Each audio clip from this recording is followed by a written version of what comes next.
Hi అండి, welcome to our channel. ఎవరైతే కొత్తగా ఛానల్ని చూస్తున్నారో ప్లీజ్ సబ్స్క్రైబ్. మీకు కావాల్సిన ఇంజనీరింగ్ కంటెంట్ అంతా కూడా వస్తుంది. Remember, it is purely exam oriented channel. Okay, it is very helpful ఎవరైతే ఎలక్ట్రికల్ ఎగ్జామ్స్ రాస్తున్నారో. Okay, please share with your friends and family. It is very helpful. ఇవాళ అయితే మనం కొత్త సిరీస్ స్టార్ట్ చేస్తున్నాం. It is about the fundamentals of electrical. Okay, so fundamentals అన్నీ కూడా ఈ సిరీస్లో మనం కవర్ చేస్తాం. బేసిక్ నుంచి అడ్వాన్స్డ్ వరకు అన్ని టాపిక్స్ని కవర్ చేద్దాం. ఓకే, ఇవాళ అయితే మనం ఈ టాపిక్ గురించి మాట్లాడుతున్నాం. That is fundamentals of electricity. Okay, ఇవాళ మనం బేసిక్ లాస్ అండ్ వాటి టర్మ్స్ అండ్ డెఫినేషన్స్, యూనిట్స్ అన్నీ కూడా కవర్ చేసేద్దాం. Okay, let's start the session. ఓకేనా, ఫస్ట్ మనం ఫండమెంటల్ బేసిక్ టర్మ్స్ గురించి చూద్దాం. Okay, so these five are the basic terms what we regularly used in a electrical system. Okay, first we will talk about the voltage. Okay na, so voltage definition vachesi the potential difference between the any 2 points is called voltage. Okay, the potential difference we have to mention. ikkada manaku two main keywords untai, potential difference and we have to mention the points. Okay, so adi potential difference between the any 2 points is called voltage. మరి units ఏంటి అని అంటే volts. ఓకేనా, ఇక్కడ మనకు units అనేవి చాలా important. Next వచ్చేసి కరెంట్. ఓకే, కరెంట్ ఏంటి మరి అని అంటే మనం కరెంట్ని 2 వేస్గా డిఫైన్ చేయొచ్చు. అది ఎలా అంటే డెఫినేషన్లోనే ఫస్ట్ కరెంట్ని the rate of flow of electrons in a closed loop. ఇక్కడ క్లోజ్డ్ లూప్ అనే టర్మ్ అనేది చాలా ఇంపార్టెంట్. ఇఫ్ ఇన్ కేస్ మనం అది కనుక మెన్షన్ చేయకపోతే it's not defined a current. Okay, and also another way of definition ఏంటంటే flow of electrical charge. Okay, and units ఏంటి మరి అంటే యాంపియర్స్. ఓకేనా, these 2 are the main terms in electricity. Okay, next వచ్చేసి resistance. Resistance is a linear element. ఫస్ట్గా మనం గుర్తుపెట్టుకోవాల్సింది resistance గురించి. It is a linear element. Okay, then what is the property అని అంటే it has the property that is it oppose the flow of current in a circuit or else conductor. Okay, it is the one main property. It is the reason why we are using the resistance in a circuit. Okay, what is that property? It opposes the flow of current in a circuit. Units వచ్చేసి ఏంటి మరి ohms. ఓకేనా, next వచ్చేసి power. What is mean by power? Okay, so పవర్ని మనం 2 వేస్గా define చేయొచ్చు. Like V N items means current and వోల్టేజ్ని యూజ్ చేసి డిఫైన్ చేయొచ్చు. Or else the definition is like rate of doing work. Okay, so దీన్ని మనం పవర్ అని డిఫైన్ చేస్తున్నాం. మరి యూనిట్స్ ఏంటి అని అంటే వాట్స్. ఓకే, నెక్స్ట్ క్లియర్గా నేను విఎన్ఐలో మనము పవర్ని ఎలా డిఫైన్ చేస్తాము అనే విషయాన్ని చెప్తాను. ఓకే, నెక్స్ట్ వచ్చేసి energy. What is called energy? It means here the definition is like energy అంటే the power consumed per a time or else over a time. Okay, general వర్డ్స్లో చెప్పాలి అని అంటే power consumed in the time duration, దాన్ని మనం energy అంటున్నాం. Okay, units వచ్చేసి kilo watt hours. ఓకేనా, these are the basic terms we usually used in a electrical system. Next will discuss about the fundamental law and basic law in a electrical system and also it is very important. ఓకేనా, మరి homes లా ఏం define చేస్తుంది అంటే it defines the relationship between the voltage and current and resistance. Okay, we should remember that it has to maintain. It is possible when the temperature is constant.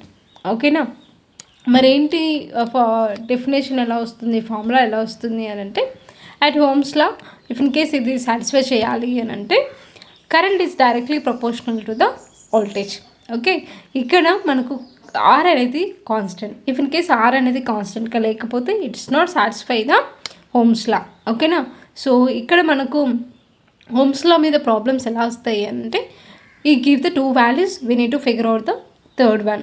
Okay, it is very easy. So remember I is directly proportional to the V. Okay na? So here R is we can consider as a constant. It is applies for the linear resistive circuits. Okay, remember one more thing, it is possible when it has the constant temperature and constant resistance. Okay now, V is equals to I into R. It is very important law in a electrical system. Okay, next the available types of current. Okay, దీని గురించి మాట్లాడుకుందాం. Okay, basically we have the two types. Okay, those are direct current, another one is the alternative current. Okay, so ఇక్కడ మరి direct కరెంట్లో ఏంటి properties అని అంటే, it has the constant supply one డైరెక్షన్లోనే, there is no frequency, there is no variations in that. Okay, మరి frequency ఏముంటుంది ఇక్కడ అంటే జీరోగా ఉంటుంది. ఓకేనా, so what about the alternating current అని అంటే, it has the frequency as 50 Hz. Okay, మన డొమెస్టిక్లో యూజ్ చేసే కరెంట్ ఏంటి అంటే ఏసీ కరెంట్. ఓకేనా, next will discuss about the KCL and KVL. KCL వచ్చేసి హౌ వీ క్యాన్ డిఫైన్ అని అంటే, at node entering currents is equals to leaving currents. Okay, sum of entering currents is equals to leaving currents. అలా కాకుండా ఇంకెలా చెప్పొచ్చు అని అంటే, sum of entering and leaving currents is equals to zero, ఇలా కూడా మనం చెప్పొచ్చు. ఓకే, ఇక్కడ ఇచ్చిన ఎగ్జాంపుల్ని తీసుకొని మనం ఇప్పుడు ఎక్స్ప్లెయిన్ చేసుకుందాం. ఓకే, ఇక్కడ 6I1 అనేది ఎంటరింగ్, ఓకే, I2 I3 అనేవి లీవింగ్. ఓకే, ఈ సింపుల్ ఎగ్జాంపుల్ చూస్తే మనకు I1 అనేది 6 amps. ఓకే, ఒకటే ఉంది కాబట్టి entering current, there is no another currents to add. Okay, and living కరెంట్స్కి వచ్చేసరికి it has the 2 currents, I2 and I3. Okay, so ఇప్పుడు ఏంటి ఆన్సర్ 6 amps. ఓకే, ఇక్కడ ఏమైంది, entering is equals to living currents అనేవి సాటిస్ఫై అయింది. ఇలా ఉంటేనే మన కేసీఎల్ అనేది సాటిస్ఫై అవుతుంది. Okay, okay, now will see about the KVL. Okay, KVL definition ఏంటి మరి అని అంటే, we have the definition like some of voltage drops in a loop is equals to EMF is available in that loop. Okay, or else we can say that sum of voltages in a loop is equals to 0. Okay, ఇక్కడ మనం కింద define చేసిన ఈక్వేషన్ని ఇప్పుడు ఎలా రాసారో చూద్దాం. Okay, what are the available voltages E1 and E2. కరెక్టా, మనకు ఆల్రెడీ లూప్ డైరెక్షన్ అనేది ఉంది. సో ఇప్పుడు ఈవన్ని బేస్ చేసుకుని మనం లూప్ డైరెక్షన్ని డిఫైన్ చేస్తే మనకి E1కి E2 డైరెక్షన్ అనేది ఆపోజిట్లో ఉంది. So that E1 minus E2, these are the EMFs which available in a loop. Okay, later we have to return about the drops available in a loop. Okay, based on the direction, if it is align with in a loop direction మనకు positive value వస్తుంది. If in case ఆపోజిట్లో ఉంటే negative value వస్తుంది. Okay, దాన్ని base చేసుకుని మనకి కింద ఇచ్చిన ఈక్వేషన్ అనేది రాయడం జరిగింది. Okay, remember some of voltages is equals 0 in a loop, that is about the KVL. Okay, next power and energy. Okay, మనం ఫస్ట్ స్లైడ్లో చెప్పినట్టుగా అక్కడ ఏంటి, మనం power based on the energy base చేసుకొని చెప్పుకున్నాం. ఓకే, ఇక్కడ మనం V అండ్ Iలో చెప్పాలంటే the product of voltage and కరెంట్ని మనం పవర్ అని అంటున్నాం. Okay, remember product of voltage and current. Okay, కింద స్పెసిఫై చేసిన formulas I² into R is equals to V²/R. వీటిని ఎక్కడ యూజ్ చేస్తాము అంటే, ఎక్కడైతే లాసెస్ని కన్సిడర్ చేస్తున్నామో లేకపోతే క్యాలిక్యులేట్ చేయాలో అక్కడ ఈ ఫార్ములాని మనము యూజ్ చేస్తాం. Okay, I² into R V²/R. ఓకేనా, నెక్స్ట్ యూనిట్స్ తెలుసు కదా, వాట్స్. నెక్స్ట్ వచ్చేసి energy. Okay, we all know that power consumed over a time.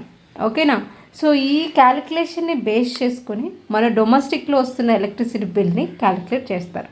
Okay, ఇంత ఎనర్జీ, ఓకే, ఇంత పవర్ ఇంత టైం వరకు యూజ్ అయింది. సో దాన్ని క్యాలిక్యులేషన్ చేసుకొని పర్ అవర్కి ఎంత ఎనర్జీ యూజ్ అయిందో దాన్ని బేస్ చేసుకొని మనకు బిల్ అనేది వస్తుంది.